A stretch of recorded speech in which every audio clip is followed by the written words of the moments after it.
A few days ago, we celebrated the best. Now it's time to mourn for the worst. The worst of the worst. First of all, Happy New Year for those of you that are subscribed to this channel and you're checking out my best of the decade list.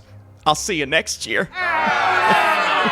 Did you know we're just as close to 2050 as we are 2000? That's depressing. You know what else is? These movies. This is my worst movies of the year list. Now, as always, we are all entitled to our own opinion, and we're allowed to not like movies. What do you mean by that? If you don't want to make a worst list, to each their own. You don't have to, but guess what? I'm doing it. So today we're talking the worst movies of 2024. I have numerous honorable mentions. I need your thoughts and comments down below. As always, I didn't see all the worst movies because frankly, I try to avoid a lot of these, but sometimes as a movie critic, you just don't have a choice. Again, some people don't like these lists, that's fine, but if you want to support this video, it's one of my more controversial lists. Dropping that like would be amazing. Thank you for your support. Again, we've got most anticipated, best series, and best of the decade coming very soon.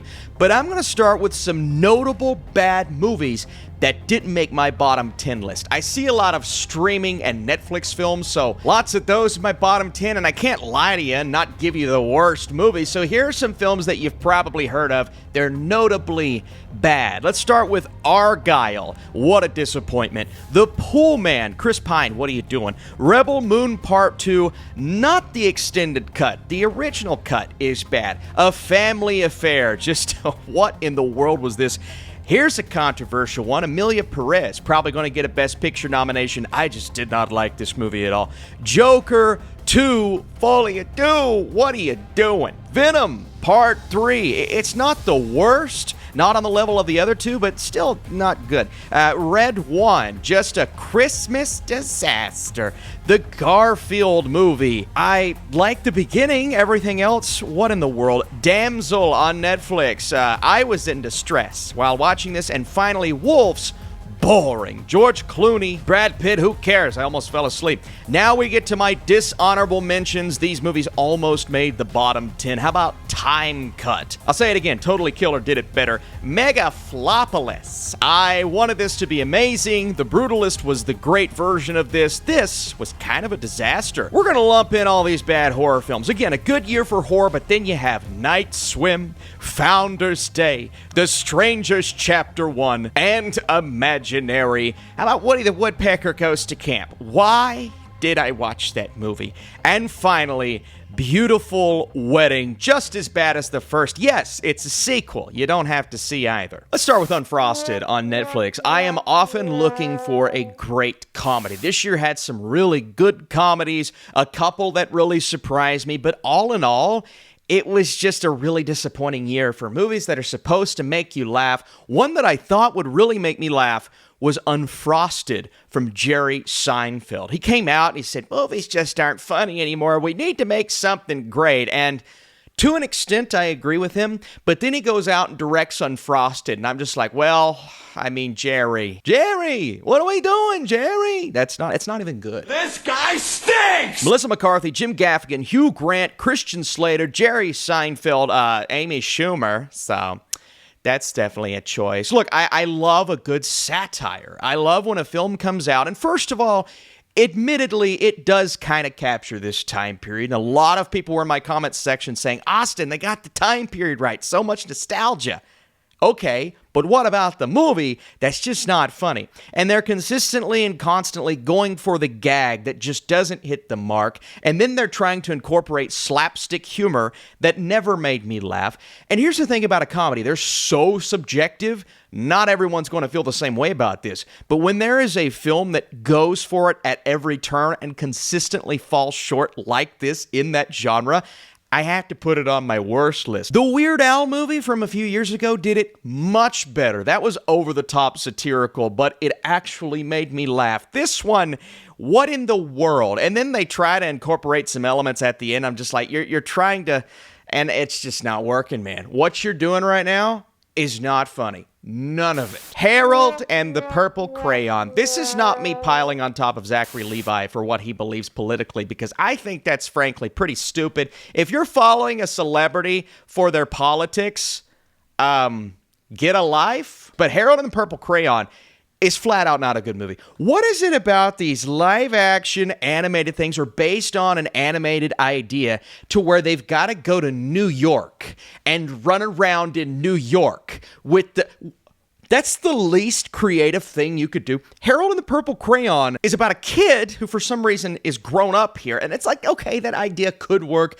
Who can draw anything and it comes to life. And so from a creative standpoint, it's like, yeah, this could be awesome. What are they going to do with it? No, they're just walking around New York. None of it is creative. All of the creativity of this idea goes out the window in this film. And it is a dull, flat, not capturing the magic, not capitalizing on the nostalgia. It's just for the sake of bringing this IP to life. And that's the entirety of the 90 minutes while I was watching this. Like, what is the point of this movie? Zachary Levi's having a good time with it, but it's not enough. It's not enough. From director Eli Roth. Yeah, that guy. The one who's done films that aren't even remotely directed towards this audience. For some reason said, I'm going to do a Borderlands movie. And this is one that was like in production hell for so long. Finally, it's getting made. It's getting shelved. It's coming out. Okay, where's the marketing? They barely marketed this film. The trailer was just... It looked like a Guardians of the Galaxy ripoff. I said this in my review. I'm like, this is like Guardians of the Galaxy light, but everything that movie did right, this one did wrong. And someone got so mad at me. I don't know who cares who it was, but they got so mad at me. They're like, how dare you compare this to Guardians of the Galaxy? I'm like, if you use your brain or even a small chunk of it, you can see Guardians of the Galaxy in this. It's taken the soundtrack and the creativity and the colors, and I don't mind that they try to make this colorful. I don't mind that they try to do some interesting things within the characters, and there's one action sequence here that I don't hate, but this is slop. It just feels like mindless, brainless slop with an amazing cast. Look, say what you will about Kevin Hart. Yes, he does the same roles sometimes, but he's also done a nice job in certain films. But here... it's this boring interpretation of a character that he wasn't allowed, it felt like, to do anything with. And most of this cast is so bland. Edgar Ramirez is a terrible villain. Cate Blanchett looks like she's bored to tears. Some of these people are genuinely, you can tell they're here for a paycheck. You can tell they are here to make money. Don't take anything away from them. I'm happy for them. I'm glad they get the opportunity to do this, make some money, but you can just feel that this script is ungenuine. It's a disaster through and through. This is what video game movies used to be. They used to be lazy and sloppy, tonally uneven. They're just written for the sake of getting it out there to people. That's what Borderlands felt like the entire time. And frankly, it was a mess. Next up, we won't spend too much time on this. This is a Tyler Perry movie, Mea Culpa. It's about a criminal defense attorney who must choose between family duty and her own dangerous desires when she takes on a case of an artist accused of murder. It's a sexy, romantic movie that has sexual scenes in it. They're hot and steamy, and no, they're none of that.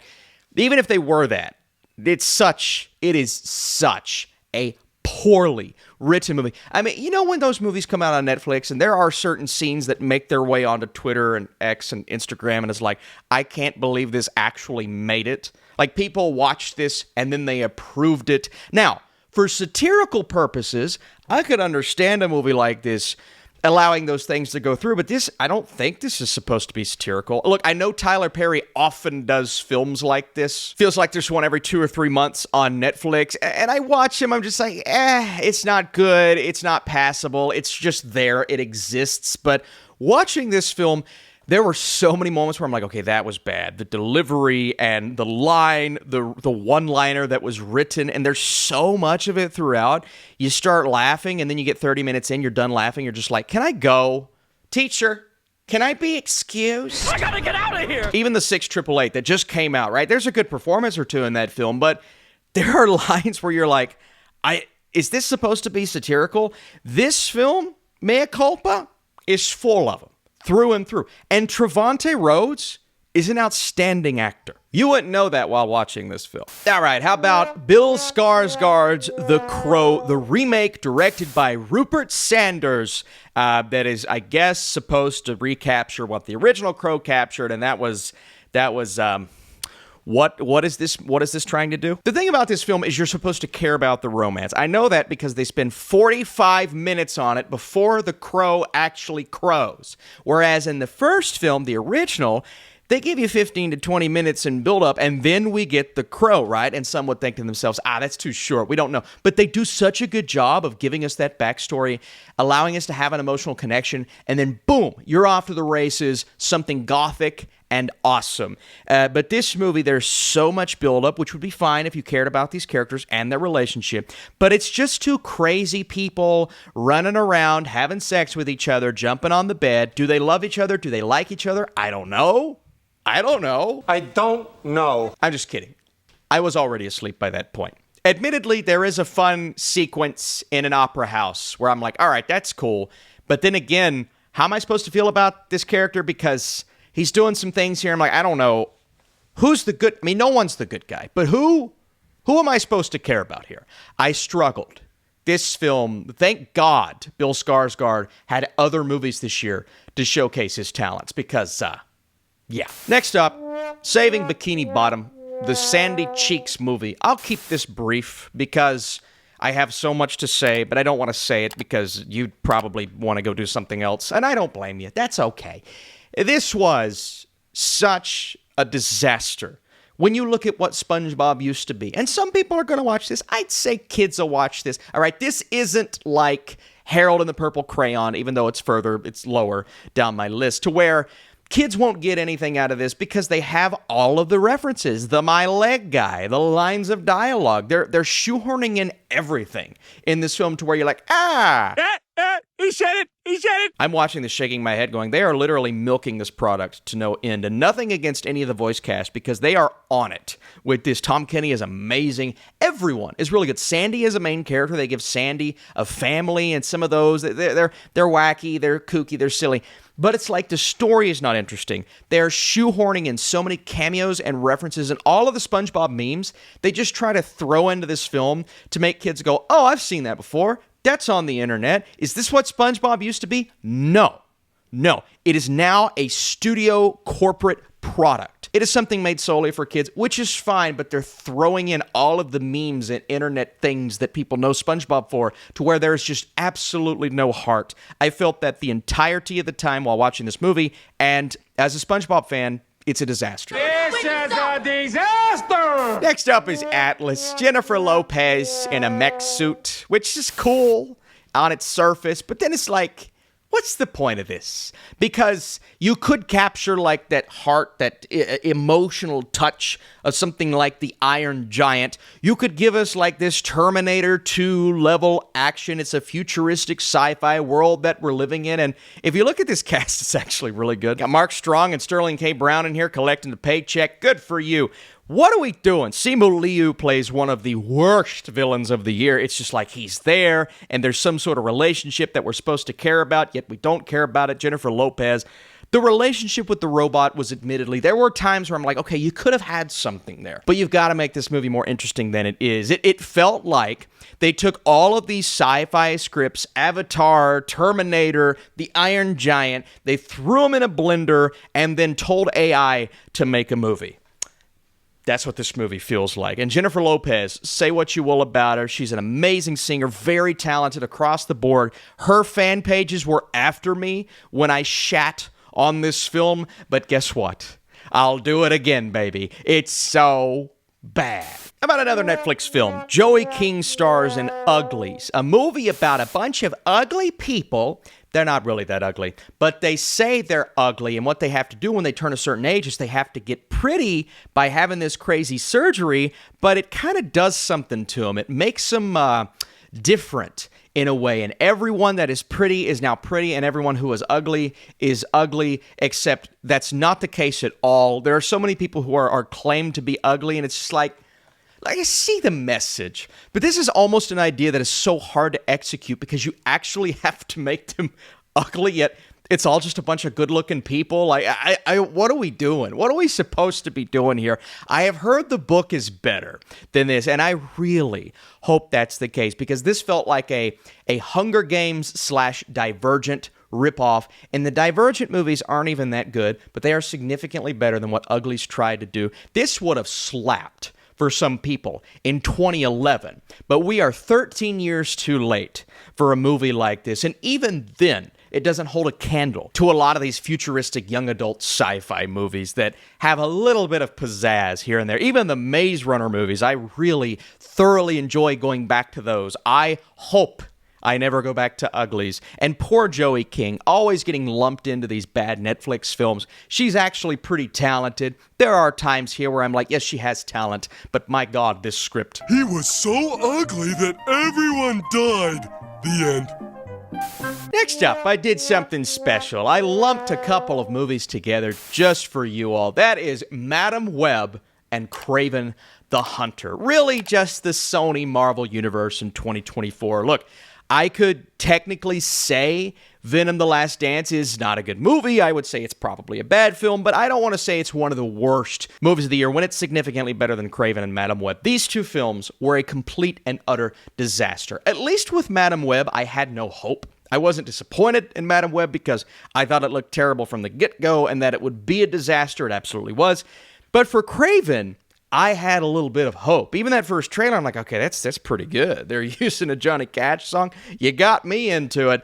Alas, I believe Kraven is more of a poorly put together film than Madam Web is, just because there's so much ADR and there's so much dubbing and trying to match up the words to the mouth, and the special effects, just like Madam Web, are a disaster. But I didn't notice as much of that in Madam Web, but it's definitely still there. I think Kraven has a bit more going for it in terms of interesting characters and not disastrously written characters like Madam Web herself, who's just, oh boy. And then Uncle Ben, like, what are you doing? Especially with a really good cast in both movies. But man, Sony has just, they have blown this to high hell. This is a disastrous series of movies. Even the Venom films, which made money and are way better than the likes of these two and Morbius, but you could have made them even better. I think they would have been billion-dollar movies if they would have been really good. I genuinely mean that. And so, across the board, the Sony Marvel Universe, it's a mess. But these two movies are the mess. This is bad. This is very, very bad. And finally, only one movie this year had me shaking my head for days after I watched it. That's not true. There were a couple of films on this list, but one of them was just so disastrous, it was able to sink an entire franchise and make me look back on the first movie and go, was it actually that good? I mean, I know it was, but this second film was such a disaster, I don't know anything anymore. I don't know anything. Nothing makes sense to me anymore. How about Megamind versus the Doom Syndicate? The first one, genuinely a good film. Will Ferrell, Jonah Hill, an amazing cast across the board. This movie, Will Ferrell, Jonah Hill, nope, none of them. Nobody came back. When the entirety of the cast, barring a couple of people who returned, says, no, I don't want to do that, you know you have something bad. Because that rarely happens. Again, a paycheck is a paycheck. And maybe they didn't want to pay Will Ferrell that amount of money, but I guarantee he took one look at this script and said, nope, that's going to ruin the character. And sure enough, Megamind versus the Doom Syndicate ruins the character, the world. It is a lazy, childish disaster with unfinished animation. That is not a joke. They may have went back and changed it. I don't know. But the animation is unfinished. It's not done. I can't believe I'm even saying it. There are scenes where it's not done. And I'm watching this going, there's no way this is real. But it's real. It's the biggest piece of dog shit. And all this is a commercial for a TV show. I didn't watch the show. Are you kidding me? You couldn't pay me to watch that show. Well, it depends on how much you offer. It's like all of the interactions between characters in this movie, they feel unfinished. There's no emotion on the faces of the characters. They will say things to remind you of what he said in the first film, but none of it is authentic. It genuinely felt like AI wrote this. It's like, let's make an animated movie for kids, but let's have no magic, no emotion, nothing that worked from the first Megamind. It is a disaster through and through. And I say this as a fan of animation, as a fan of animated movies, as a fan of something different and special. Megamind is a family film that works for adults and kids. Megamind versus the Doom Syndicate. I have a daughter. She will never be watching this because I don't want her to watch something this lazy and unauthentic and boring and generic and lame, and nothing against the people that worked on this or were involved. This is just me saying how big of a disaster it is. As someone who holds the first one so close, there's nostalgia there, and I think that's partially why Megamind 2 was the worst movie of the year for me. That's how I feel. How do you feel? Are you going to go watch these? Please don't. Just don't worry about it. Just move on. Let's go into 2025. Let's be happy. Let's stay happy. Let's watch something else. But I need to know, was there a bad movie that I didn't see? Was there a bad movie that didn't make this list? Was there a bad movie that deserved to be in my top 10? And if you drop a like on this video, we may be working on a best movies of the decade. If you want to see worst movies of the decade, let me know. I don't know, but thank you all for all of your support. Seriously, can't wait to talk about 2025, to talk about TV shows in 2024. All that's coming. If you want to see it, subscribe to this channel for more. We'll be in a better mood next time. I'll see you soon.